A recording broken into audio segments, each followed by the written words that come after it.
शिव तत्व कह रहा है, भगवान शंकर की पवित्र कथा कह रहा है, शिव महापुराण की कथा वर्णन कर रहा है। मानव देह के अंतर्गत मानव शरीर में यदि कहीं किसी रूप में भगवान शिव की अविरल भक्ति प्राप्त करने का सौभाग्य मिला है,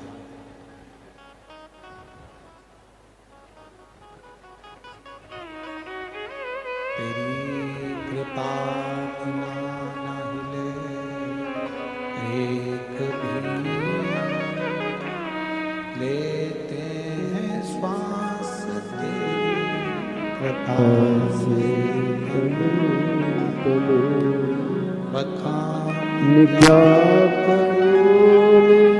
राखों के ढेर का, झपटी भगत में खजाना ढेर का, गंगाधार मुक्ति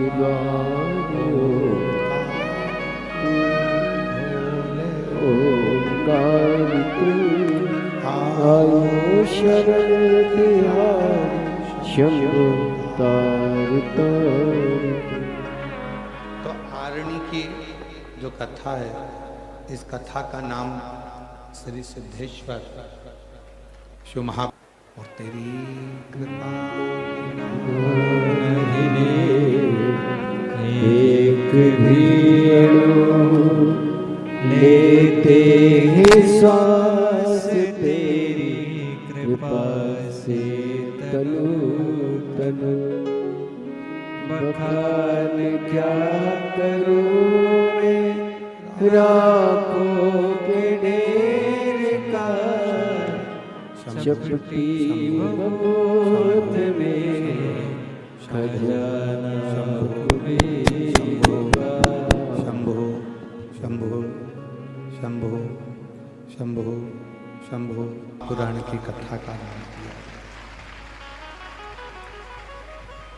जीवन में मानव देह तो मिल जाता है, मनुष्य का शरीर मिल जाता है, पर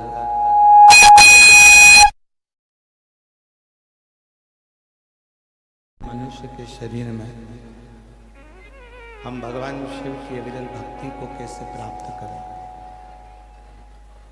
हम भगवान शंकर के स्मरण को कैसे प्राप्त करें, हम कैसे भगवान शिव की लीलाओं का स्मरण करें, ये शिव महापुराण की कथा में बताता है। शरीर मिलना एक अलग विषय है कि मानव का शरीर मिल गया, मनुष्य की देह मिल गई, मानव शरीर प्राप्त हो गया, पर उस मानव शरीर में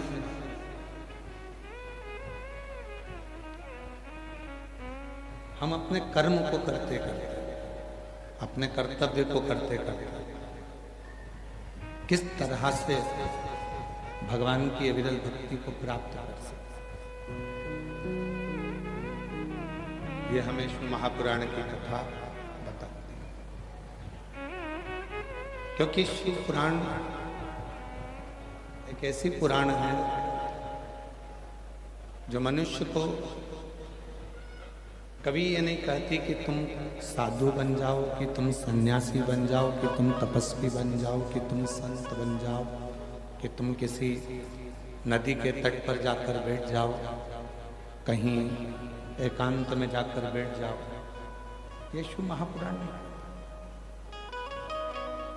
शिव महापुराण की कथा तो ये कहती है कि तुम घर में रहो, परिवार में रहो, कुटुंब में रहो, गृहस्थी में रहो, जहां हो तुम वहीं रहकर भगवान शिव की अविरल भक्ति को प्राप्त करो।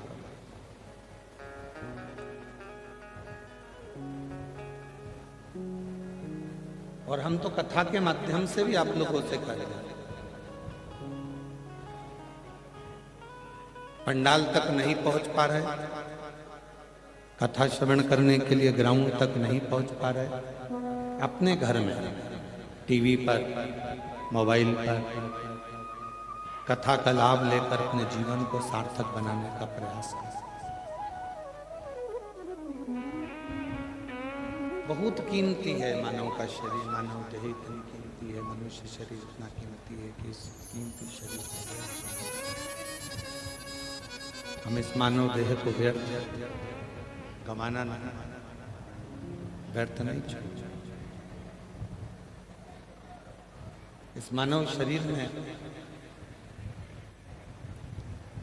दुनिया के लोग कहते हैं कि सारे अवगुण इस मानव के शरीर में है। परशु महापुराण की कथा कहती है कि मानव और महादेव ये दो अलग अलग और दोनों में बड़ा अंतर है, मानव में भी और महादेव में बहुत।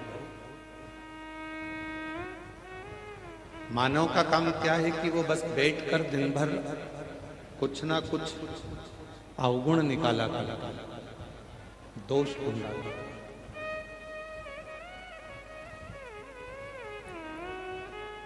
मानव अवगुण ढूंढेगा, दोष ढूंढेगा, दोष निकालेगा, दोष को ढूंढने का कार्य करेगा, कुछ ना कुछ वो दोष निकालेगा, कुछ ना कुछ निकालेगा।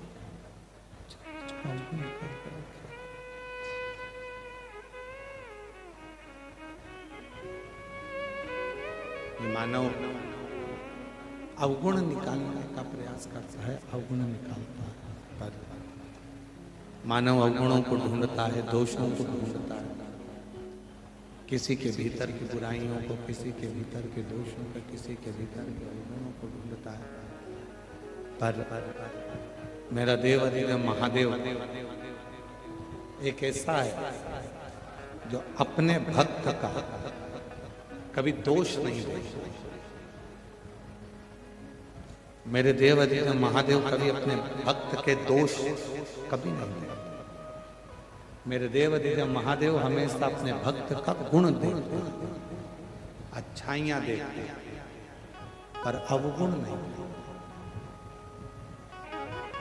और शिव महापुराण की कथा कहती भी है, भगवान शंकर का चरित्र कहता भी यही है, शिव तत्व बोलता भी यही है कि हम जब भगवान शंकर की विरल भक्ति में डूबते जाए, जब हम भगवान शिव की विरल भक्ति में रमते जाए। इनको भेज के साउंड सुनवाओ कैसा चल रहा है इनका साउंड, और इनको मालूम पड़ना चाहिए कि साउंड क्या होता है। भगवान शिव की अविरल भक्ति में जब हम लोग डूबते जाए, भगवान शंकर की विरल भक्ति में जब हम रमते जाए, समाहित होते जाए, तो हमारे भीतर ये भाव होना चाहिए कि हम किसी के दोषों को ना देखें, हम किसी की बुराइयों का ना देखें, हम किसी के अवगुणों का ना देखें। हम यदि देखें तो केवल गुण ही देखें, अच्छाइयां ही देखें। और शंभु शरण पड़ी माँ घड़ी दुख काटो, दया करीने दर्शन आपो। शंभु शरण माँ घड़ी दुख काटो, दया करीने दर्शन आपो। तो मानव में और महादेव में दोनों में अलग अलग अंतर है, बहुत बड़ा। मानव केवल और केवल बुराइयों को ढूंढने में लगा हुआ, मानव केवल बुराइयों को ढूंढने में लगा, और महादेव केवल और केवल अच्छाइयां ढूंढने लगे। कैसे हो आप? उसको महादेव को कोई मतलब नहीं है। महादेव को केवल इतना सा मतलब है कि आप निष्कपट भाव से आप भक्ति कितनी कर, स्मरण कितना कर, मंत्र जाप कितना कर रहे हैं, जाप कर रहे हैं।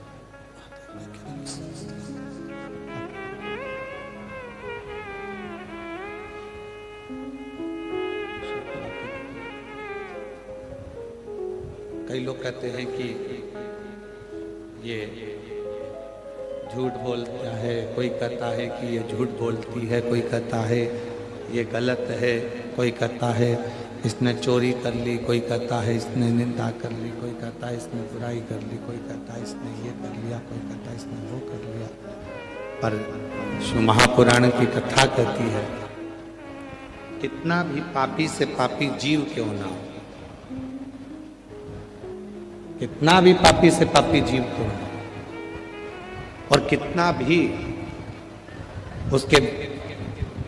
उसने अपनी जिंदगी में पाप कर्म क्यों ना किया हो, पर यदि एकाग्र चित्त से, निर्मल मन से, निर्मल वृत्ति से, निर्मल भाव से शिव की भक्ति यदि उसने करी है तो शिव ने उसको स्वीकार जरूर किया है।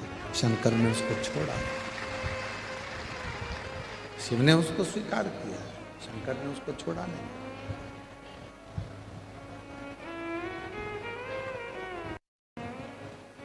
शिव महापुराण की जो कथा प्रारंभ हुई है वो एक देवराज नाम के ब्राह्मण से प्रारंभ हुई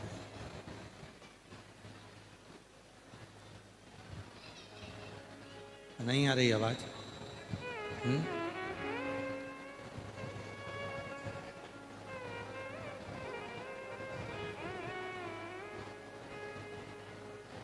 शिव महापुराण की जो कथा प्रारंभ हुई है वो देवराज नाम के ब्राह्मण से प्रारंभ हुई। और वो देवराज नाम का ब्राह्मण जिसकी माता शिव के शिवालय से अपने दिन की शुरुआत करती है,